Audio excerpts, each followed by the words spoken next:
হতে হবে কিরকম 100% কটন বেস, কটন ফ্যাব্রিক দিয়ে তৈরি। কিন্তু দুর্ভাগ্য হচ্ছে বাংলাদেশের যতগুলো স্যানিটারি ন্যাপকিন আপনারা পান বাজারে, কি কি পান? ফ্রিডম আছে, স্যানোরা আছে, নাকি জয়া আছে, সবগুলো হচ্ছে সিনথেটিক ফ্যাব্রিক্সে তৈরি। কোন ফ্যাব্রিক্সে? সিনথেটিক ফ্যাব্রিক্সে তৈরি। তাইলে কোথায় রইল কটন ফেব্রিক্স, কোথায় রইল সিনথেটিক ফেব্রিক্স? তো সিনথেটিক ফেব্রিক্স নিজেই এগুলি তৈরি করে, যারা মুখে ক্যান্সার তৈরি করে, সিনথেটিক নিজেই আপনার টিউমার তৈরি করে, ভেজাইটিস তৈরি করে। সুতরাং বাজারের এইসব সিনথেটিক ফেব্রিক্সের যারা ব্যবহার করতেছেন তারা সাবধান।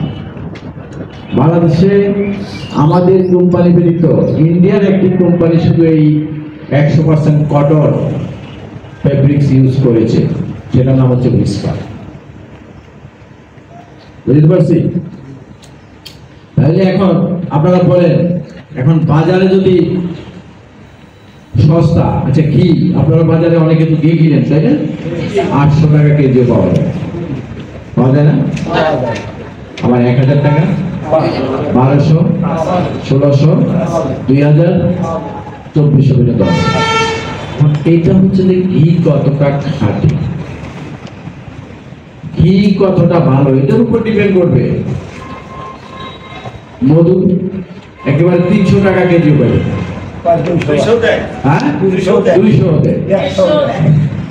তাহলে ওই যদি যে 150 দেয়, চিনির কেজি হলো 150 টাকা।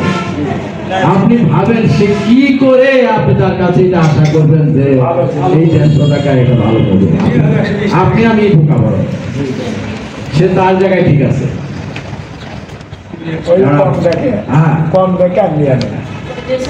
এটা কোনো দিনও সম্ভব না। এবং আমাদের যে সকল মধুগুলো মনে করেন যে কম দামে বিক্রি, সবগুলো চিনির শিরা আছে, মিশানো আছে। তো এই জন্য খাঁটি মধু হইতে হলে মিনিমাম 1000, 1200, 1400 টাকায় চলে যেতে হবে। বুঝতে পারছেন? এই জন্য প্রত্যেকটা ভালো জিনিস বাজারে একটু দাম দশ করতে পারে। কিন্তু কথা হচ্ছে কি,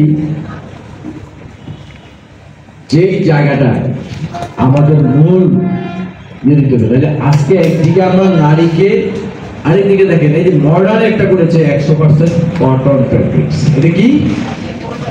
কটন